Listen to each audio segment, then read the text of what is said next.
Hi, welcome to day 5 of the Common Lisp series.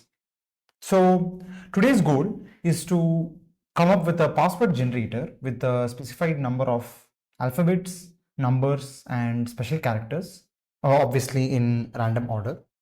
We have already seen in the last few days some of the ingredients to make this possible, by which I mean lists and also the random function. So, we're almost there. But unless we want to do this entirely in a functional manner, we would need a way of iterating to get a number of different characters, right? And to do that, today we are going to look at loop. So loop, if you just search for Common Lisp and loop, you will get some images which look like this. This can become scary. I mean, I looked at things like this and avoided this loop macro for a long time, and I regret doing that. Because the point is, if you want to do any kind of imperative or procedural approach, you need the loop macro, right? And the loop macro is complicated and it's weird because it doesn't look like the rest of Lisp, but it is really powerful. And once you get the basics of this loop, you don't need to understand all of the things here. If you just understand the basics, you can actually go a long way. There is another reference. Both of these figures are really useful actually, even once you understand what's going on, because there are a lot of different aspects to loop. So let's get started. Let's start with something simple. Let's look at the loop basics, right? So everything starts, the loop macro starts with loop, obviously, and there's going to be a bunch of args after this, which means special things in special orders. But it always starts like this. The simplest version is looping from a number to another number, the very basic loop, right? So let's start with that. So let's loop for a particular variable. So this is the name of the variable that is going to be the loop variable, and a range, right? So let's say from 1 to 5, right? So these are all words. What you're seeing here are just symbols and words one after the other. uh, these are symbols. You don't have to use double quote, but this is also not any sort of language keyword or anything, right? These are just arguments that you're passing to the loop macro. This just shows the power of macros. So now the simplest option is to use collect. So what we're saying is you want to loop from 1 to 5 and you want to collect the results of the expression that follows. So the simplest option to use I, and you can expect this will work like this. This is going to collect the variables 1, 2, 3, 4, 5 in a list. Now there are some things to note here. So for example, here I've used loop for as a keyword. In Common Lisp, a keyword is a symbol that starts with colon, right? So this is not keyword like in other languages. Keywords are just symbols. So in this example, you can literally just replace for with a colon for, and this is exactly the same. There is no difference. To make it more confusing, I can do the same thing with this collector, right? If I do this, it works exactly the same. Let me go back and let me remove this colon because it doesn't make any difference.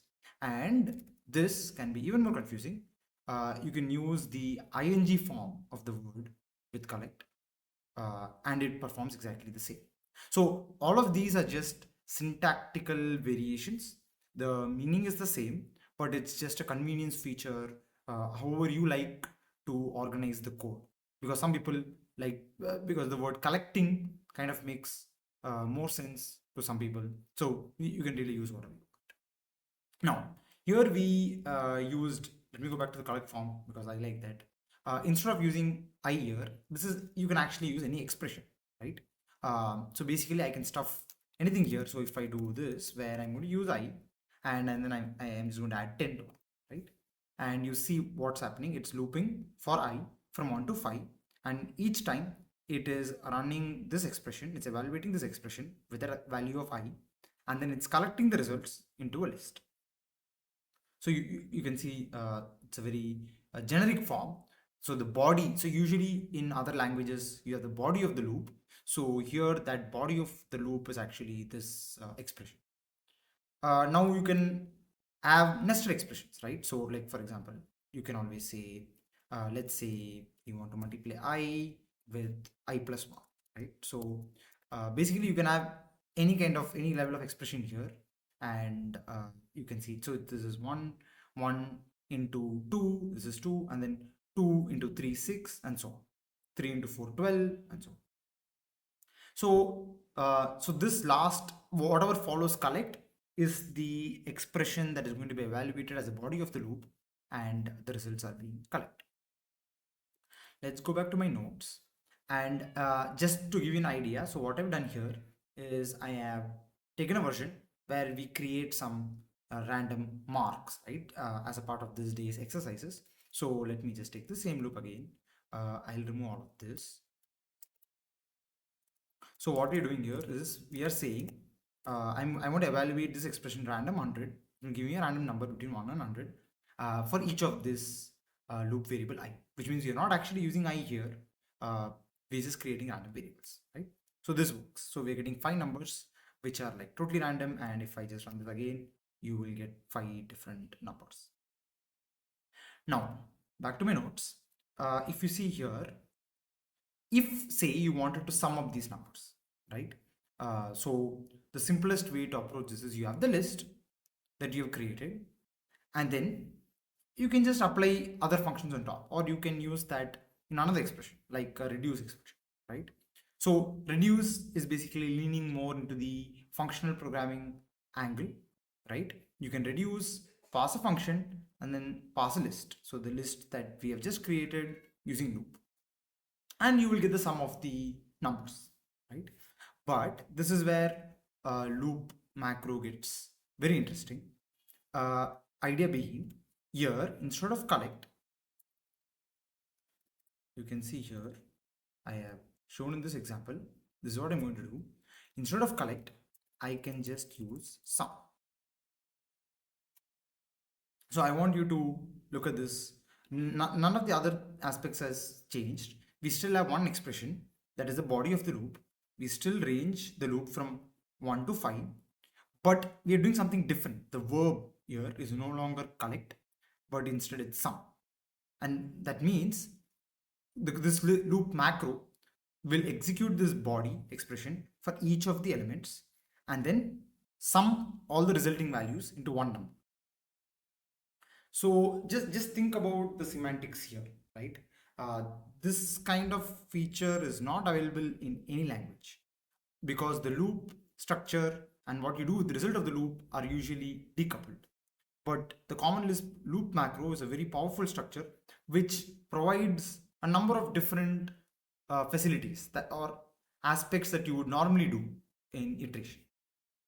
Like before, you can, instead of using sum, you can use the keyword sum. The number you're getting here is different because we have a random list, random numbers being generated every time, right? So the next time I call, it's actually running 5 times and generating 5 new numbers, and then it's summing those up. And like I mentioned earlier with collect, you can do summing also, right? It's the same logic of following ing as a part of this verb. Like sum, we have one more verb, maximize, right? So let's say the same exact scenario, you have these 5 random numbers, but what you want is you want the maximum value out of those 5 numbers. And obviously there is no way for you to verify this because it's running random 100 again and again, so you're getting different numbers every time. But if I say change this and let's say just use I, right, then that becomes immediately obvious. So again, this maximize is going to still iterate over all the elements, the expression that you provide, and then only return the maximum of those values to the user, to the caller of the loop macro. So with this, maybe if you go back to these diagrams, which are very funnily referred to as a periodic table of the loop macro, you can see the result column here. These aspects are all the allowed options. So we saw sum, we saw maximize, There is also minimize actually, and we used collect, which is not really shown here uh, because, like I said, there are things. The loop macro is so complicated. Even this diagram doesn't capture all aspects of it. Now that we have seen a few different basic aspects of this loop, let's look at the next example. So how would you do the FizzBuzz intro program in Common Lisp with the loop macro? Uh, so you can see the core body of this is a simple condition, which you've seen before, because we want to check divisibility by different numbers each time. So I've used a cont, and you can see the score expression format. Check if it's divisible by 15, and we return FizzBuzz as a string. I could have returned a symbol here, but I just went with the simple version, the version as it is normally used, where you print the number, print the string. Similarly, we do a check divisibility 5, print buzz, return buzz in this expression, in this cont expression. Check divisibility against 3, return fizz, and otherwise, if none of these match and true just catches everything, and then we just return I, right? So this cont expression return one of these four things, and then we can print this thing. But if you see the way I've done this, I have done something different. I have not used collect, I've used do instead. So what I mean by that is, we have seen maximize, where we get a single value scalar. We have seen sum, same single value scalar. We have seen collect, where we get a list because it's collecting one item for each element. But you can also have do, where you just execute the body that you pass. So if I replace this with a do, there is actually nothing, right? Because there is nothing to do. I mean, you can't do anything with I, right? So let's close this, and let's instead put a body here, right? What do you think will happen now? There's an expression, but it returns nothing because you're not collecting anything. You're just doing those expressions for their side effect. So really, do is only used with things like print or any other function that you want to call, where the side effect is more important and you don't really care about the result. So instead of this, if I convert this into a expression which prints something, then I actually have the print. So these numbers are being printed one after the other because I did I plus 1. Maybe if I can make this clearer, I'd use, instead of print C, I'll use this. And you can see that I'm getting printed. Again, let me just make it even simpler so that you're all clear. We print from 1 to 5, and nothing is returned. The return value of the loop is actually nil. So this is yet another interesting aspect because in imperative languages, loops are always only for side effects. So things like loops in Python or C. In the equivalents in functional programming languages, which are like things like lists and list manipulation, you only usually care about the result. So there is no state. Like, so in languages like Haskell, there is no side effect. It's always a function that is going to return a value. This Common Lisp version actually can do both. So this is the example with FizzBuzz. We have seen do now. We can finally go to the actual problem of the day, which is the password generation. So I have the entire function here on the screen. I'm going to go over parts of it in whatever order makes more sense. And in this, we'll see that loop can do even more things. So let's start with the basic things, right? I'm going to start with the most simplest thing. So we want a list of symbols which are valid to use in a password because it's specific. I have created this list manually here, right? So like I told earlier, instead of quoting, you can also use list. So this is equivalent to this. Both of this makes the same meaning. Now, you might get surprised with this thing showing up because we didn't talk about characters yet so far, if I recall correctly. This is basically the syntax to represent a single character. Strings are represented with double quote, but to represent a single character, you need to use this hash slash followed by that character. So if I go to the REPL, if I do this, so if I just do hash, so if I just do this, it's just the string, right? That's what it evaluates to. But if I do this, this evaluates to this character h. And like I mentioned earlier, strings are actually vectors of characters. So it's actually a vector of h followed by. So I wanted a list of symbols, and this is short. I have manually written those symbols that were interesting, right? So this is, I hope this makes sense. So symbols is just a list of symbols. I want to prepare these lists so that I can then sample from these lists. Next, we have numbers, right? So I want the numbers, that is the digits 0 to 9, and I want those characters so that I can sample from those numbers. Now, you might be able to easily understand this expression now. We have a loop and we have for I from 0 to 9. So very straightforward. Maybe one thing to add here is, like we have seen before, the examples that we were doing earlier. If we go back to a very simple form, let's take this and convert this into a collect. The thing to note here is 1 to 5 inclusive of both the elements. So if we did not want it, if we want actually, like if when we do for lists, right? So if you have a list of 5 elements, you would think that this would work, but this will not, because you're starting from index 0, but you go all the way up to 5. So then the thing to do here is converting this 2 into below. So this below indicates you want up to but not including that number 5. So there are more variants here actually. There is up to, there is down from, if you want to go from, and there is also by. For example, if I let's say to 1 to 20, 0 to 20, let's say 1 to 20, and something like this, right? So this is the delta, right? So the uh, index, how much do you want to update the index by? So by default 1, so instead you can update it by other sizes. So I guess this makes sense.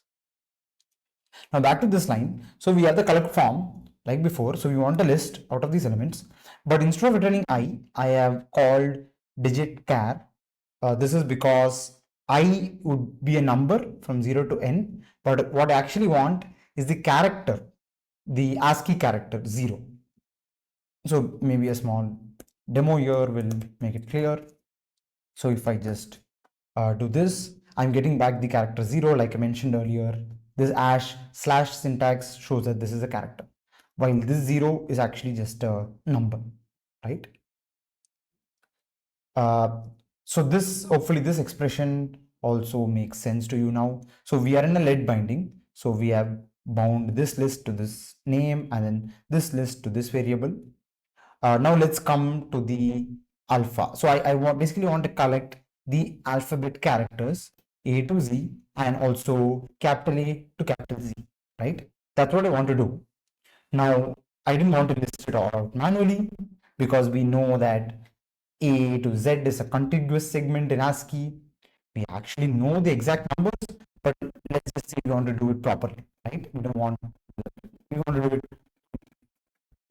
So here I've actually done some things which can look confusing. So we will go deeper into this step by step. So we have done the same loop for I from something to something. Now, earlier we have always used numbers. This time we are actually using an expression, right? So let's start. What does this expression do? Character code of A. This is kind of obvious and you will see it immediately when I do this.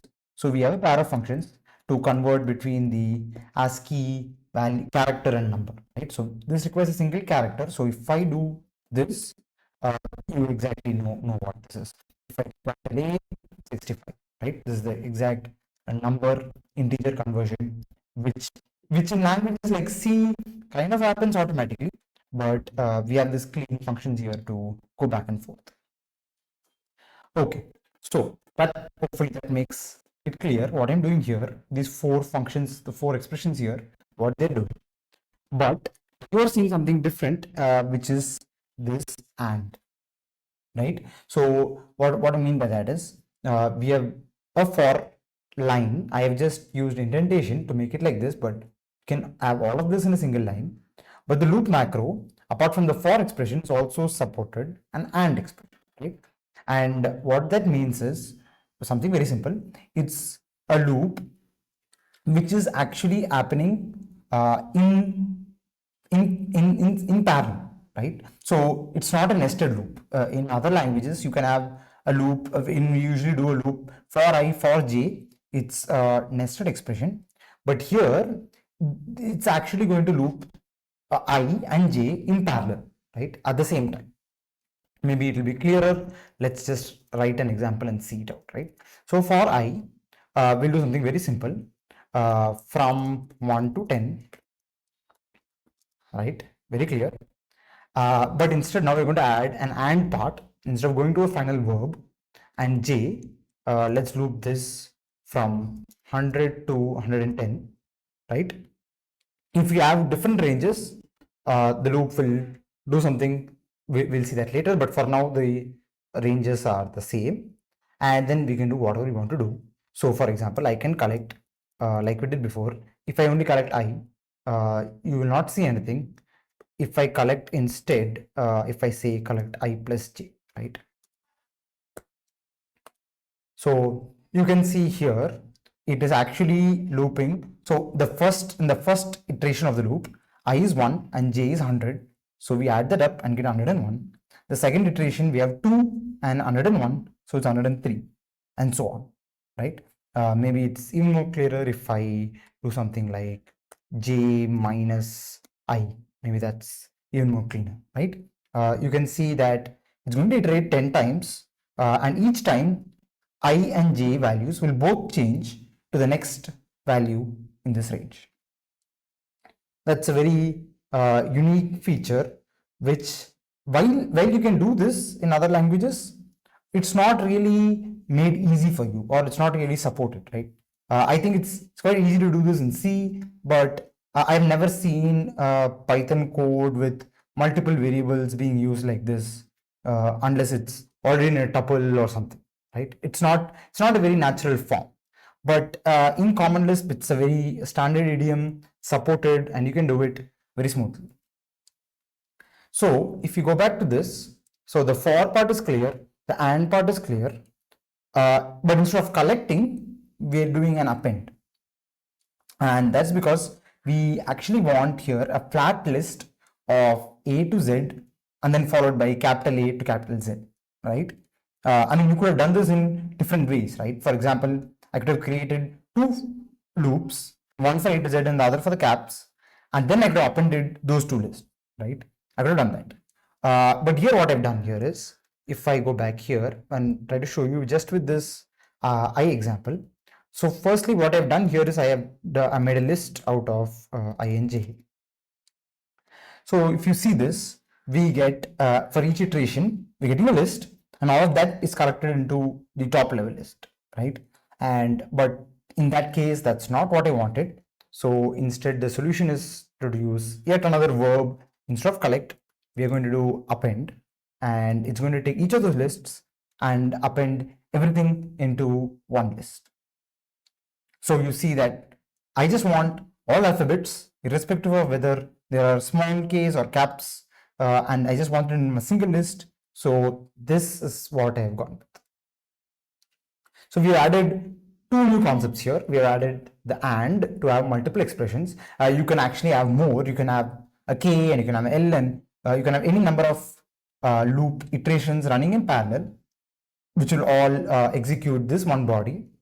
And here, instead of doing collect, we have taken the option of append.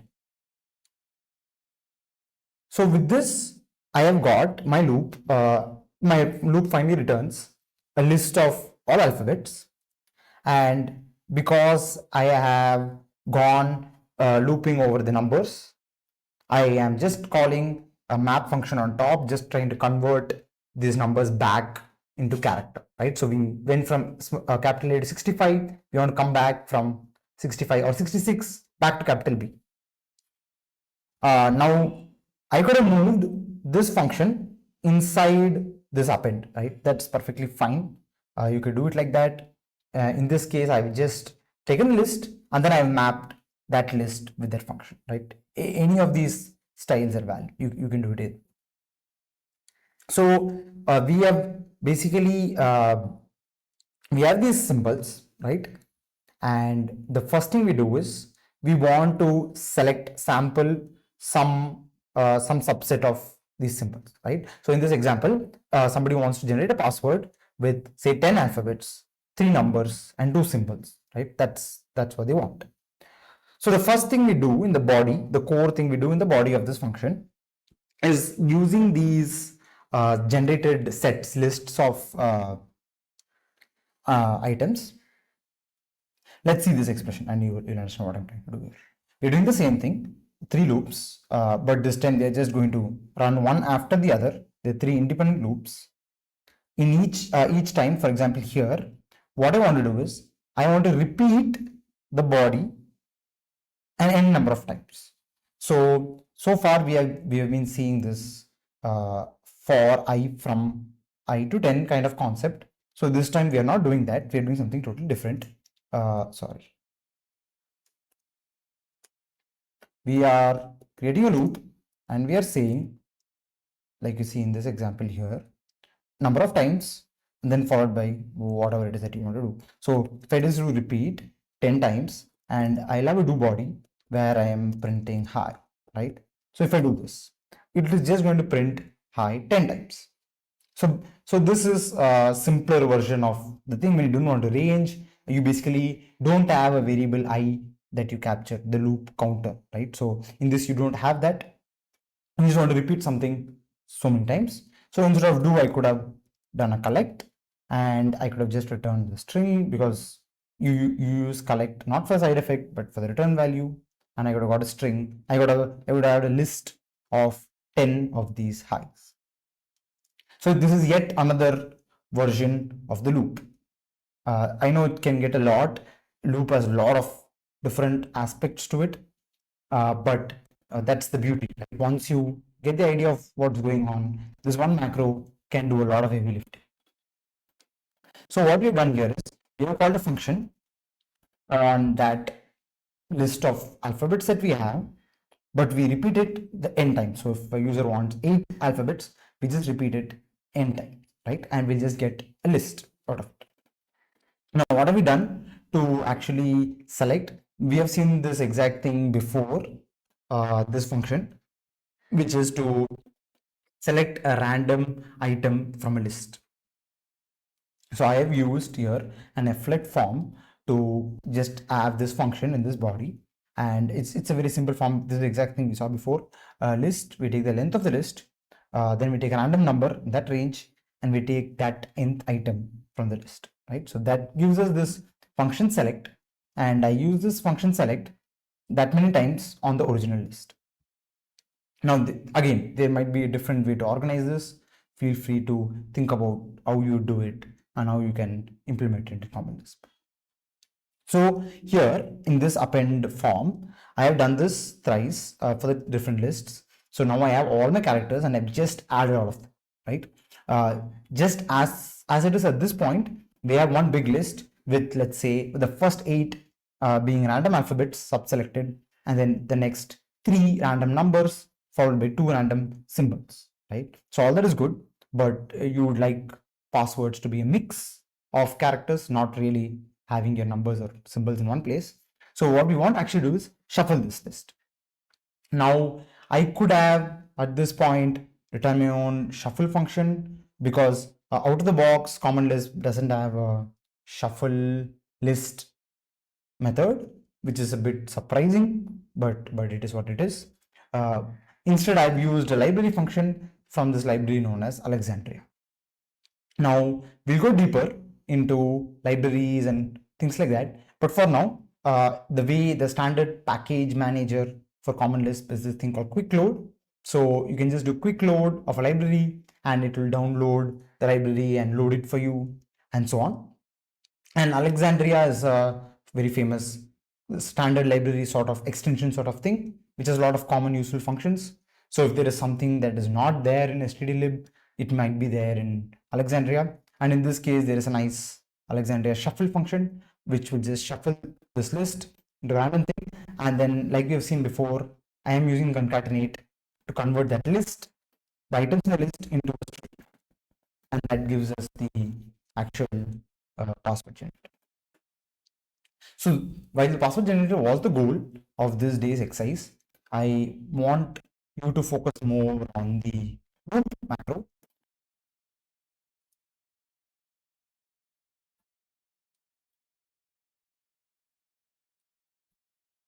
We've not really covered a lot of this yet.